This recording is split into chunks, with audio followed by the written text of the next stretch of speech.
जानता मन ही मन से प्रीत, मन ही मनमानी करे, मन ही मन का मेल, मन झूमे मन बावरा, मन की अद्भुत रीत, मन के हारे हार है, मन के जीते जीत। हरे कृष्णा, जय श्री राम। मन है क्या? क्या मन एक वस्तु है? नहीं, यह आत्म और अनात्म पदार्थों के बीच में रहने वाली एक विलक्षण वस्तु है। यह स्वयं अनात्म और जड़ है, परंतु बंधन और मोक्ष इसी के अधीन है। मन ही जगत है, मन नहीं तो जगत नहीं। मन विकारी है, इसका कार्य संकल्प विकल्प करना है। यह जिस पदार्थ को भली भांति ग्रहण करता है उसमें स्वयं भी तदाकार हो जाता है। यह राग के साथ ही चलता है। सारे अनर्थों की उत्पत्ति राग से होती है। राग ना हो तो मन प्रपंचों की तरफ ही ना जाए। किसी भी विषय में गुण और सौंदर्य देखकर उसमें राग होता है, इसी से मन उस विषय में प्रवृत्त होता है। परंतु जिस विषय में इसे दुख और द्वेष दिखलाई पड़ते हैं उससे इसका द्वेष हो जाता है, फिर यह उसमें प्रवृत्त नहीं होता। यदि भूलकर हो भी जाता है तो उसमें अवगुण देखकर द्वेष से तुरंत लौट आता है। वास्तव में द्वेष वाले विषय से भी इसकी प्रवृत्ति राग से ही होती है। साधारणतः यही मन का स्वरूप और स्वभाव है। अब विचार करने की बात यह है कि यह वश में कैसे हो।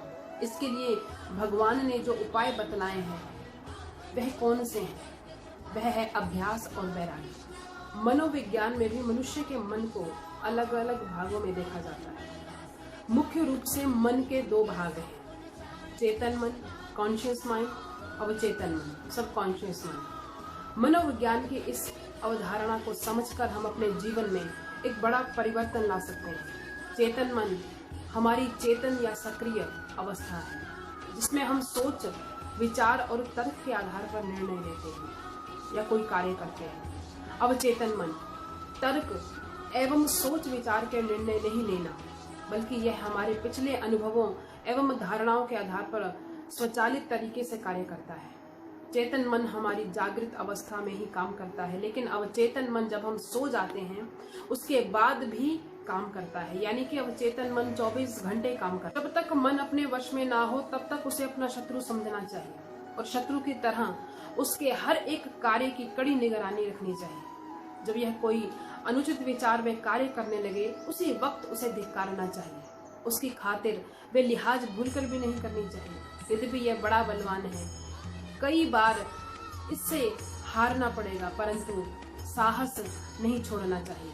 जो साहस व दृढ़ निश्चय के साथ कोई कार्य करता है वह अपने उद्देश्य में अवश्य सफल होता है।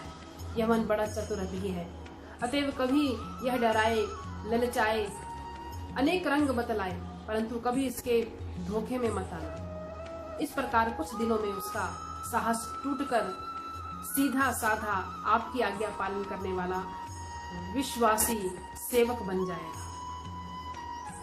मन कभी बेकार नहीं रह सकता, उसको कुछ ना कुछ काम मिलना ही चाहिए, इसलिए हमेशा काम में लगे ही रहना चाहिए। बेकार रहने से ही खराब बातें सूझती हैं। कहते हैं कि खाली दिमाग शैतान का घर। अतएव जब तक सो ना जाए उस वक्त तक अच्छे कार्य व विचार में ही इस मन को लगाएं। जागृत समय के सत्कार्यों के चित्र ही स्वप्न में दिखलाई पड़ते हैं। कहते हैं अगर हमारे अंदर सोचने की ताकत है तो हमारे अंदर कार्य करने की भी ताकत है, लेकिन अगर हम कोई कार्य नहीं कर सकते इसका मतलब हमने मन से हिम्मत हार दी है। मन के अंदर ये नेगेटिव भावना ही हमें हमारे ईश्वर से दूर ले जाती है। और अगर हमारे मन ने सोच लिया कि हम ये काम कर सकते हैं तो हम करके ही रहते हैं। भगवान चैतन्य देव ने बतलाया है कि मग्न होकर उच्च स्वर से परमात्मा का नाम और गुण कीर्तन करने से भी मन परमात्मा में स्थिर हो सकता है।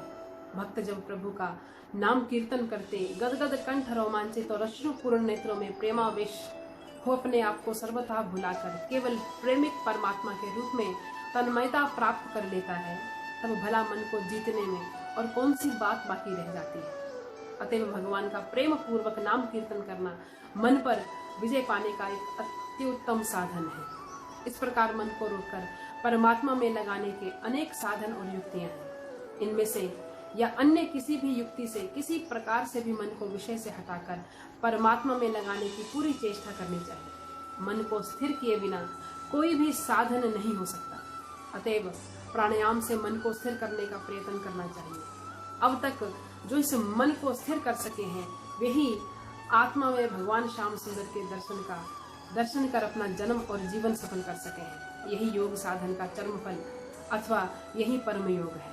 हरे कृष्ण। सब जगह भगवान के किसी नाम को लिखा हुआ समझकर बारंबार उस नाम के ध्यान में मन लगाना चाहिए, अथवा भगवान के किसी स्वरूप विशेष की अंतरिक्ष में मन से कल्पना कर उसकी पूजा करनी चाहिए। पहले भगवान की मूर्ति के एक एक अंग का अलग अलग ध्यान करें, फिर पूरी मूर्ति का ध्यान करना, वे उसी में मन को अच्छी तरह स्थिर करना चाहिए। मूर्ति के ध्यान में इतना तन्मय हो जाना चाहिए कि संसार का भान ही न रहे। फिर कल्पना रूपी सामग्रियों से भगवान की मानसिक पूजा करनी चाहिए। प्रेम पूर्वक नियमित रूप से इस मानसिक ध्यान में पूजा से मन को स्थिर करने में बड़ी सहायता मिलती है। वास्तव में वह सुख चाहता है। जब तक इसे विषयों में सुख मिलता है तब तक वह उनमें लगा रहता है, परंतु जब इसे विषयों में दुख और परमात्मा में सुख प्रतीत होने लगेगा तब वह स्वयं ही विषयों को छोड़कर परमात्मा की ओर दौड़ेगा। अतएव जब तक ऐसा ना हो उस वक्त तक निरंतर अभ्यास करते रहना चाहिए। जिस जिस कारण से मन संसारिक बातों में जाए उस कारण से उसे रोककर परमात्मा में स्थिर करे। उसके पीछे ऐसा पहरा लगा दे कि वह भाग ही ना सके। यदि किसी प्रकार भी मन ना माने तो फिर उसे भागने की पूरी स्वतंत्रता दे दे, परंतु जहाँ कहीं वह जाए वहीं परमात्मा की भावना जाए, वही इस परमात्मा के स्वरूप में लगाया जाए। इस उपाय से भी वह स्थिर हो जाता है। मन के हारे हार है, मन के जीते जीत, थामो हाथ राहों का, वही हमरा ही वही मन में, पग पग मन भटकाएगा, मन असमंजस का है डेरा, कभी इस और कभी उस और, कभी स्थिर ना ये ठहरा, अटल तुम्हें बनना है, दृढ़ रहो विश्वास, मन के जीते जीत है, अंकित रहे आभास, एक राह चुनो, मुड़ना तुम्हारी पहचान नहीं, कदम जो वापस लेते हैं घबरा कर, यकीन मानो है परेशान वही, कदमों के निशान से अपने तुम अपनी राहों को अमिट बनाओगे, मन संचालक बन तुम हर बुलंदी को छू जाओगे।